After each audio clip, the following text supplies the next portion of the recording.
নমস্কার বন্ধুরা, eternal truth YouTube চ্যানেলে আপনাদের সকলকে স্বাগত। কমেন্টে লিখুন জয় শ্রীকৃষ্ণ, শেয়ার করুন প্রিয়জনের সাথে।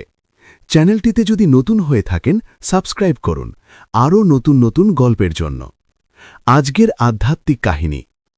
আজ আমরা জানব হালাহল বিষ মহাদেবী কেন পান করলেন, এক গভীর আধ্যাত্মিক কাহিনী। সৃষ্টির আদিকালে দেবতা ও অসুরদের মধ্যে চিরকালীন দ্বন্দ্ব চলছিল। দেবতারা দুর্বল হয়ে পড়েছিল আর অসুররা ক্রমশ শক্তিশালী হচ্ছিল। তখন দেবতারা আশ্রয় নিলেন ভগবান বিষ্ণুর কাছে। তিনি উপায় দিলেন, সমুদ্র মন্থন করতে হবে, তবেই অমৃত লাভ হবে। শুরু হল মহাসমুদ্র মন্থন, যাকে বলা হয় সমুদ্র মন্থন।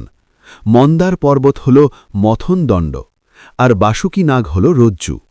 দেবতা আর অসুর মিলেই টানতে লাগল সেই নাগকে।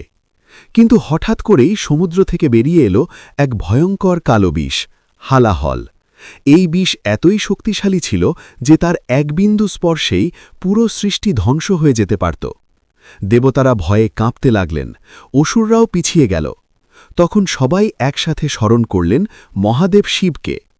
ভগবান শিব তখন কৈলাস পর্বতে গভীর ধ্যানে মগ্ন ছিলেন। দেবতারা তার কাছে গিয়ে প্রার্থনা করলেন, হে মহাদেব, এই বিষ আমাদের সবাইকে ধ্বংস করে দেবে, আপনি একমাত্র আমাদের রক্ষা করতে পারেন। মহাদেব চোখ খুললেন। তার দৃষ্টিতে ছিল শান্তি, কিন্তু অন্তরে ছিল অসীম করুণা। তিনি বুঝলেন, এই বিষ যদি কেউ না পান করে তবে সৃষ্টির বিনাশ অনিবার্য। ঠিক তখনই দেবী পার্বতী এসে দাঁড়ালেন তার পাশে। তিনি জানতেন শিব যা করতে যাচ্ছেন তা অত্যন্ত বিপজ্জনক। তবুও তিনি থামালেন না, কারণ তিনি জানতেন শিবের ত্যাগই এই বিশ্বকে রক্ষা করবে। মহাদেব হালাহল বিষ তুলে নিলেন তার হাতে। সকল দেবতা অসুর নিঃশ্বাস বন্ধ করে তাকিয়ে রইল। এক মুহূর্তে তিনি সেই ভয়ঙ্কর বিষ পান করে ফেললেন, কিন্তু দেবী পার্বতী তৎক্ষণাৎ তার গলা চেপে ধরলেন, যাতে বিষটি শিবের শরীরে প্রবেশ না করে। ফলে সেই বিষ তার কণ্ঠেই আটকে গেল। সেই থেকেই তার নাম হল নীলকণ্ঠ, নীলকণ্ঠ মহাদেব। এই কাহিনীর গভীরে লুকিয়ে আছে এক বিশাল শিক্ষা। মহাদেব নিজের জীবনের ঝুঁকি নিয়ে পুরো বিশ্বকে রক্ষা করলেন। তিনি দেখালেন সত্যিকারের শক্তি নিজের জন্য নয়, অন্যের জন্য ব্যবহার করতে হয়। জীবনে আমরা অনেক কষ্ট, দুঃখ, অপমান পাই, এগুলোই হালাহল বিষের মতো।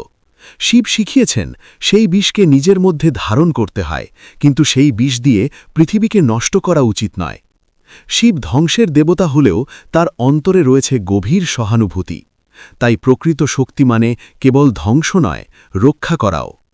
পার্বতী না থাকলে সেই বিষ শিবের শরীরে ছড়িয়ে যেত, অর্থাৎ জীবনে শক্তির ভারসাম্য বজায় রাখতে নারী শক্তি অপরিহার্য। হালাহল বিষ পান করা শুধু একটি পৌরাণিক ঘটনা নয়, এটি এক গভীর জীবন দর্শন। শিব আমাদের শেখান, জীবনের বিষকে সহ্য করো, কিন্তু সেই বিষ দিয়ে পৃথিবীকে নষ্ট করো না।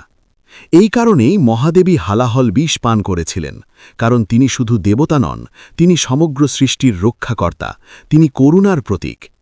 এই ছিল আজকের আধ্যাত্মিক কাহিনী। আপনাদের এই গল্পটা যদি ভালো লেগে থাকে, লাইক, কমেন্ট, শেয়ার, সাবস্ক্রাইব অবশ্যই করবেন। পুরো গল্পটা শোনার জন্য ধন্যবাদ।